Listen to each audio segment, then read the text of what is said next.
Olá, bom dia. Que a depressão é uma doença grave, todo mundo já sabe. Mas você sabe mais ou menos quantas pessoas são afetadas por essa doença no mundo todo? Chega a mais de 380 milhões de pessoas. Aqui no Brasil não é muito diferente, a gente tem mais de 6 milhões de pessoas sofrendo com a depressão. O problema é mais grave do que a gente imagina. E é sobre isso que nós vamos conversar no programa de hoje. E para conversar sobre esse assunto, eu convidei o meu amigo Dr. Rui Palhano, psiquiatra. Bom dia, Dr. Rui. Prazer muito grande voltar ao seu programa e parabéns pela escolha do tema. Pois é. A gente vira e mexe, fala em depressão, Sim. Aqui ou em qualquer outro programa, em qualquer outro lugar. Mas parece que o problema, quanto mais a gente fala, mais a gente sabe sobre ele, mais a gente se surpreende com a quantidade de pessoas que sofrem com ele, né? É verdade, Elda. E outra coisa interessante é que a partir do momento em que abriram-se as portas da psiquiatria, acabaram com os preconceitos, como estão se acabando pelo mundo todo, a facilidade da pessoa ter acesso a um especialista, revelar esse problema, facilitou muito esse diagnóstico. Antigamente ficava todo mundo escondido, tendo suas depressões em casa, domésticas, não falava para ninguém, com preconceito muito grande, porque achava que é coisa de maluco, que é doidura. E isso acaba dificultando. Hoje não, com a quebra desses preconceitos, isso está influenciando muito que nós tenhamos acesso a esse sofrimento, a esse transtorno. A gente diria que esse preconceito está sendo vencido, que ele ainda não foi vencido completamente tudo, né? Ele está vamos dizer assim, numa progressão. Isso, um processo de demolição. Que muita gente ainda considera a depressão uma frescura. É verdade, lamentavelmente isso. Só que a pessoa que está deprimida jamais pensará dessa forma. Ah, sim, O claro. que eu acho sobre depressão, quem não tiver, é uma coisa. Agora, quem passa por um processo depressivo é diferente. Eu, pessoalmente, acho que seja um dos piores sofrimentos humanos. Uma ocorrência depressiva te tira da realidade. Você mergulha num processo de desgosto, de sofrimento muito grande, profundo. Tá certo? Tanto é que isso acaba resultando, muitas das vezes, em prática de suicídio. Em prática de suicídio. O que é exatamente a depressão? A depressão, Elda, é um transtorno biológico, um transtorno do cérebro. Pensou-se durante muitos anos que era uma coisa psicológica, e isso tem suas vertentes e suas implicações psicológicas, mas a base, a natureza médica da depressão é uma doença da disfunção cerebral. É uma disfunção cerebral. É uma disfunção do cérebro. Nós temos uma série de circuitos cerebrais, chamados de neurotransmissores cerebrais, que são substâncias que interagem umas com as outras para poder dar o que nós fazemos. Que nós pensamos, sentimos, etc. No deprimido, há uma alteração, uma disfuncionalidade em alguns circuitos dessa neurotransmissão cerebral. Dopamina, serotonina, acetilcolina, está tudo disfuncional. Isso acaba resultando nesse processo. Eu pensei agora em uma coisa, ela pode atacar qualquer pessoa, mas Qualquer as crianças pessoa. Estão imunes? Não. Pelo contrário, nessa epidemiologia maior, ampliada da incidência de depressão, crianças e adolescentes têm aumentado sistematicamente, não só no Brasil, quanto no mundo. É mesmo, criança, é? Crianças com 9 anos, com 8 anos. Isso numa criança? Com todas as características assim, da faixa de idade, os sintomas são fundamentalmente os mesmos. Desinteresse, retraimento social, desinteresse na escola, choro frequente, irritabilidade, impaciência, isolamento social, a pessoa fica às vezes violenta ou agressiva. Crianças apresentando esse quadro, é sempre aconselhável que o pai, com a mãe, a família desconfiem. Porque pode ser a incidência de um... Aí a gente pode pensar assim, é um problema do cérebro, como o senhor falou ainda agora, mas tem algum start, alguma coisa que vai dar o ponto de partida para essa disfunção do cérebro? Isso mesmo. E outra coisa importante que você está trazendo, porque embora a ciência, a neurociência, tenha descoberto que há uma disfuncionalidade progressiva profunda no cérebro, ela não é só isto. Existe um contexto social, psicológico, etc., que acaba facilitando ou não. E a genética, a incidência da depressão. Então, por exemplo, pessoas que têm caso de depressão na família têm mais chances de desenvolver a doença do que aqueles que não têm. Pessoas que estão em sofrimento, com privações sociais, queixas econômicas, conflitos permanentes, e essas pessoas estão mais vulneráveis ao desenvolvimento de depressão do que aquelas que estão bem na vida, estão bem inseridas, estão com uma qualidade de vida garantida, etc. Então, esse conjunto é que dão para a depressão o conceito de multifatorialidade. Quer dizer, não é uma doença de uma única causa. Isso aqui é depressão porque é genético. Não. A genética, o contexto social, o psicossocial, essa disfuncionalidade biológica do sistema nervoso central que colaboram para a expressão clínica da depressão. Quer dizer, um problema que para uma pessoa saudável, vamos dizer, poderia ser contornado, talvez não com tanta facilidade, mas que poderia ser contornado, para uma pessoa com tendência à depressão, ela pode desencadear a depressão. Perfeito, perfeitíssimo. É isso, essa é a visão que nós temos. Essa é a visão hoje do mundo, do ponto de vista médico e científico. Então fica meio difícil assim, identificar as pessoas que vão sofrer da depressão. É verdade. Sabe por quê? Tirando o fator genético. Tirando o fator genético, uma dificuldade é porque, em geral, é uma doença insidiosa e silenciosa. Você tem casos de depressão que você está muito bem aqui na sua vida e dorme e acorda deprimido. Existe isso. Ah, meu Deus. Acredite que existe isso. Agora, predominantemente, ela é insidiosa. Ela vai se estabelecendo de forma lenta, progressiva e insidiosamente. Então, hoje é um desânimo, hoje é uma queixazinha aqui, hoje é uma dificuldade do sono, hoje aí eu acho que eu estou comendo mais do que eu devo, estou perdendo peso, meus interesses de trabalhar começaram a diminuir, já não tenho mais vontade de ir para a escola, me irrito facilmente. Isso devagar, até que ela se instala. Se instala. Depois que ela se instala com esses pródromos que eu me referi, aí sim você vai para um psiquiatra, que deveria ir, sem dúvida alguma, com um especialista, para poder então tratar daquilo. Ok, eu fiquei tão surpresa com tanta informação, nós vamos tomar um cafezinho aqui para aliviar a tensão. E a gente volta para continuar falando sobre esse assunto. Um minutinho só, mas eu volto já já.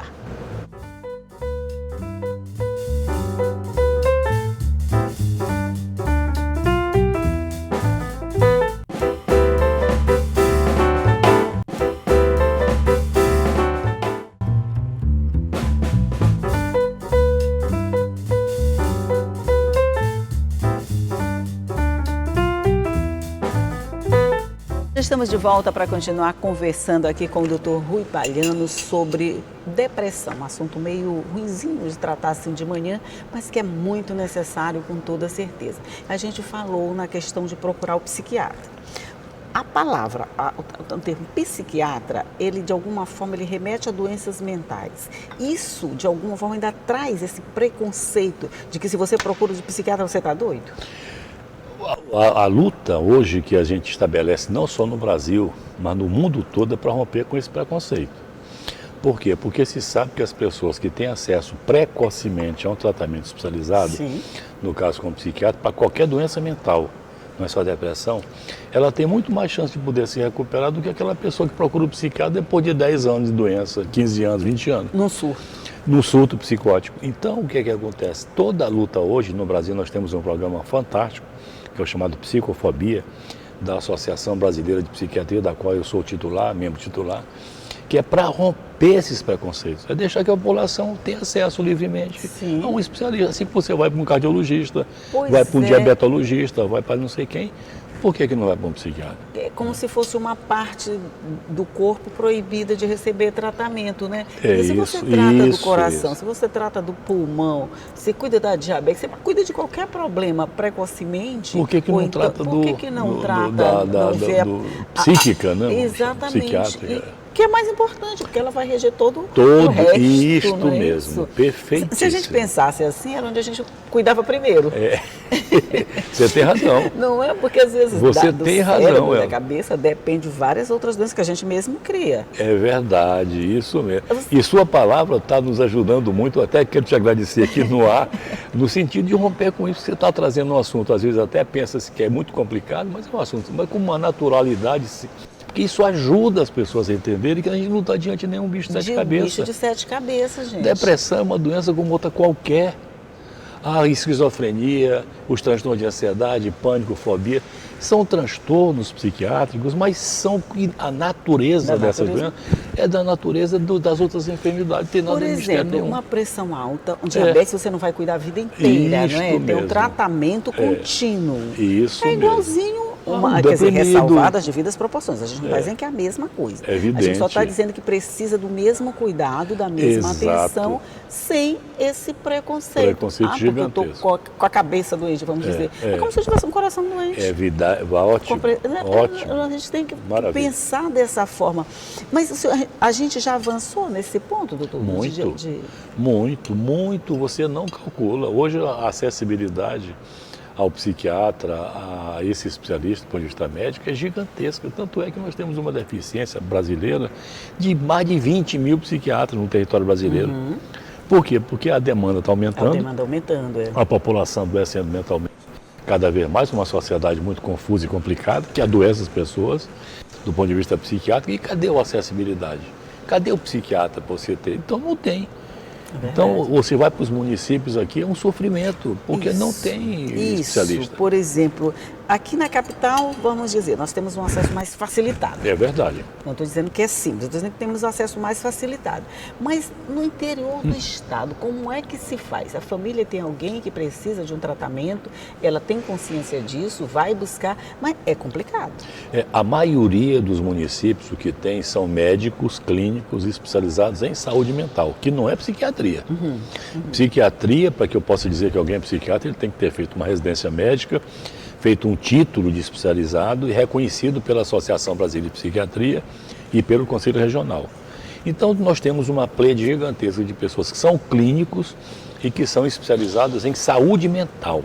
São essas pessoas que estão na absoluta maioria dos CAPs, fazendo um atendimento, não se sabe bem se de qualidade ou não, mas deveria ser de quem? De direito seria pelo psiquiatra. Mas isso também poderia ser uma porta de entrada só, não é? Quer pode ser ser. a porta de entrada para os municípios que não têm psiquiatra, para o encaminhamento desses pacientes. Isso mesmo, é o que nós advogamos.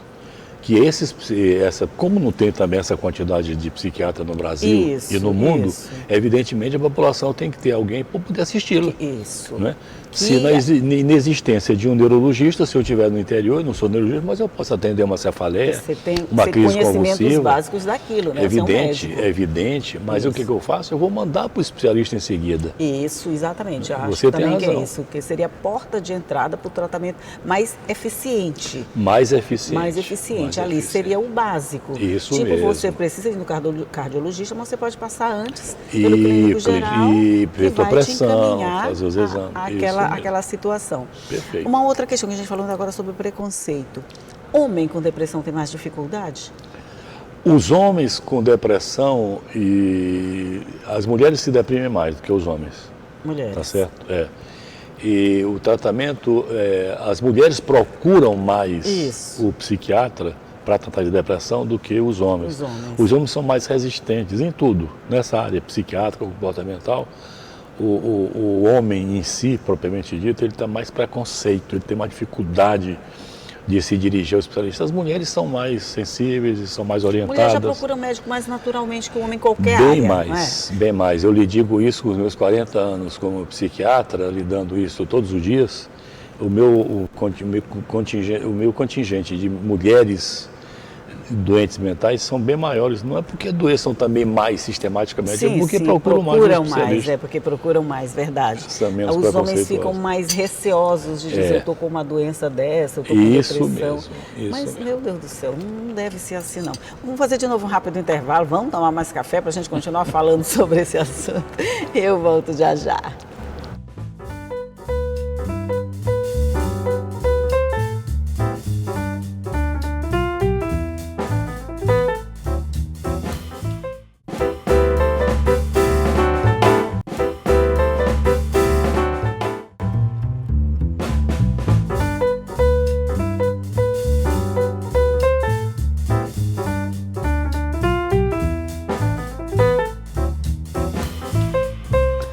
Já estamos de volta aqui no nosso último bloco para falar sobre depressão.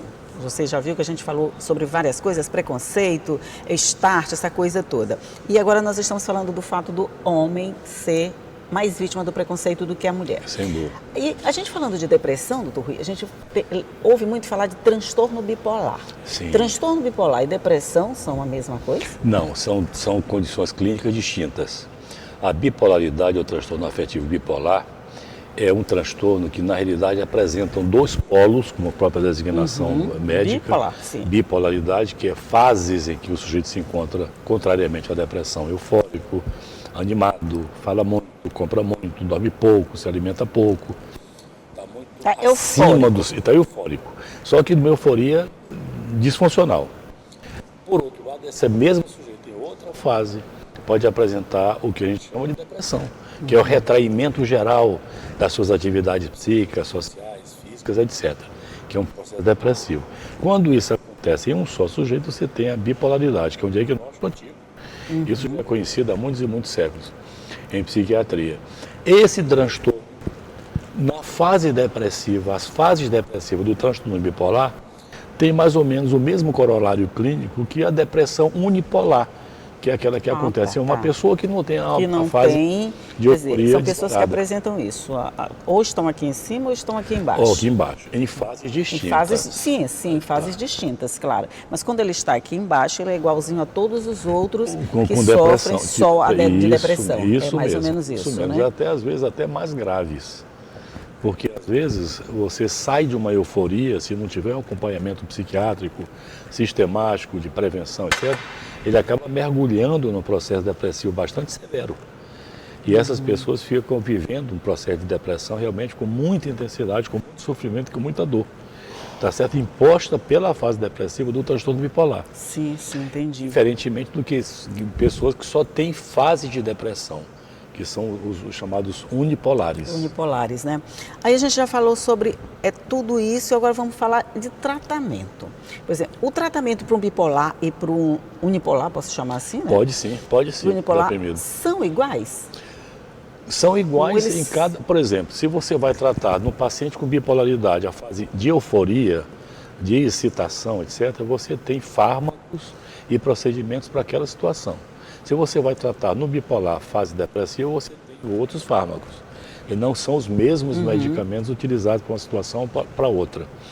E o que acontece? O cuidado que a gente tem que ter nesse manejo médico e clínico é fazer com que esses pacientes, em sendo tratados da depressão, não virem essa fase para a bipolaridade. Então o médico tem que estar atento, porque pode existir a possibilidade do tratar um deprimido bipolar e essa situação converter a uma situação de euforia. O próprio tratamento para a depressão.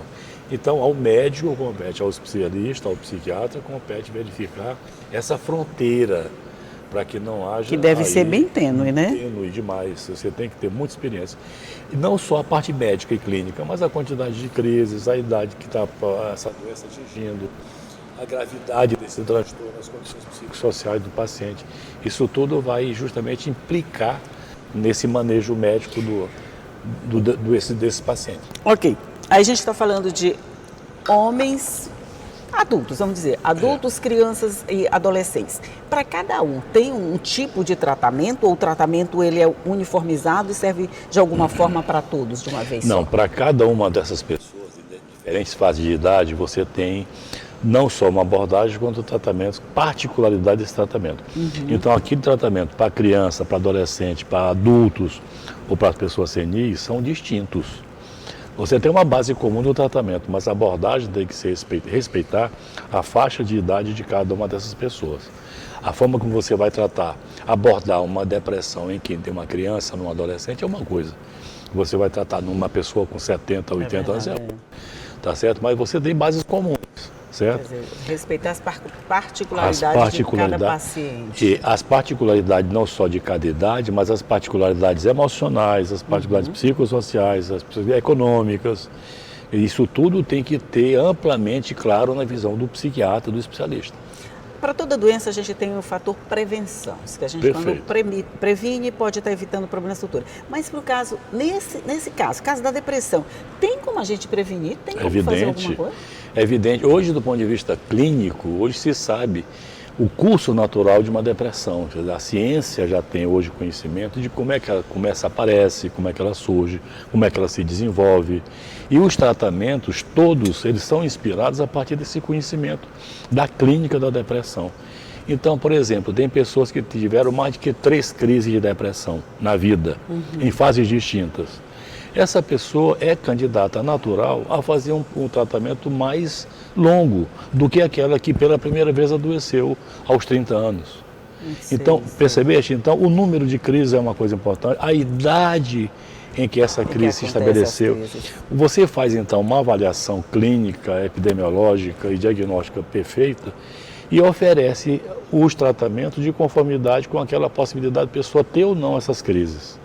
Então, prevenção de recaída é hoje uma prática importantíssima no cotidiano do psiquiatra no mundo inteiro. E outra coisa importante e interessante que você está trazendo, porque se você não previne as recaídas, esses pacientes ficam vulneráveis a reapresentar essas mesmas crises. Alguém que teve até 3 crises de depressão na vida, em qualquer fase da vida, se você não prevenir, ela terá a 4ª, a 5ª, a 6ª. Então, hoje você previne. Deixa eu só complicar um pouquinho mais a coisa. A gente está falando em prevenção a pessoas que já tiveram uma primeira crise. Sim, exatamente. Mas a pessoas que nunca tiveram, você pode determinar que ela vai desenvolver uma depressão ou não? O que você pode é verificar a possibilidade do desenvolvimento dessa crise. Por exemplo, o que te disse, se eu sei que no meu paciente que me apresenta hoje um transtorno de ansiedade generalizada. E na minha investigação, ficando comum, né? Transtorno de ansiedade, né? Ele me relata que tem pai com depressão, que tem avô com... Essa pessoa é provavelmente um candidato, não é com certeza que você vai apostar nisso, mas ele certamente tem mais vulnerabilidade de desenvolver um quadro depressivo do que aquelas pessoas que não têm. Uma pessoa que vive em condições insatisfatórias de vida, de privações sociais, tem mais chance. Então o médico e a sua equipe certamente vai poder fazer essa avaliação global e antever a possibilidade dessa pessoa adoecer ou não. E tendo essa consciência, você vai estabelecer uma terapêutica preventiva. Entendi. A gente falou que a depressão ela é super democrática, ela não escolhe paciente, para ela vale qualquer um. Qualquer um que ela puder. Isso mesmo. Ótimo. Mas tem predominância, tem prevalência em determinadas faixa etária? Tem algum... As pessoas de mais idade, acima de 40 anos, são mais vulneráveis ao desenvolvimento de depressão do que outras idades. Então, incide mais em pessoas de idade mais avançada, tá certo? Embora se saiba que crianças, adolescentes, pessoas adultas têm esses ocorrências. Entendi. Mas assim, os números no começo me assustaram muito com esses 300 e poucos milhões, não sei quantos milhões, isso me assustou um pouco mais. Mas esses números, eles estão crescendo, a gente falou. Mas isso se deve, doutor Rui, ao fato do assunto estar mais de conhecimento, de se tomar mais conhecimento do que acontece, ou com relação a casos novos mesmo? Olha, eu colocaria esse descortinamento desses preconceitos e a facilidade de acesso esses pacientes ao psiquiatra, ao especialista, como um fator relevante. Agora, não se pode desconhecer que houve um crescimento científico gigantesco desses últimos 15 anos para cá de neurociência e a psiquiatria. Então, a psiquiatria como especialidade médica cresceu muito. É verdade. Hoje, o conhecimento que se tem da doença mental nunca é parecido com o que se tinha 20 anos atrás. Para qualquer uma delas. Para transtorno de ansiedade, para transtorno do humor, para transtorno de bipolaridade, para esquizofrenia, seja para que for. Dependência química. Hoje você tem uma ideia completa, ampla, profunda desses transtornos. E isso deu ao psiquiatra, ao especialista, a arma necessária para enfrentar esses grandes problemas. Entendi. Ora, então a prática psiquiátrica ela está mais segura. Tá certo? Nesse sentido. E outra situação importantíssima e relevante é o avanço da psicofarmacoterapia. Quer dizer, hoje você tem fármacos altamente importantes que interferem na natureza da doença, impedindo às vezes até que a pessoa tenha outras crises. Tem medicamentos que impedem que a doença apareça.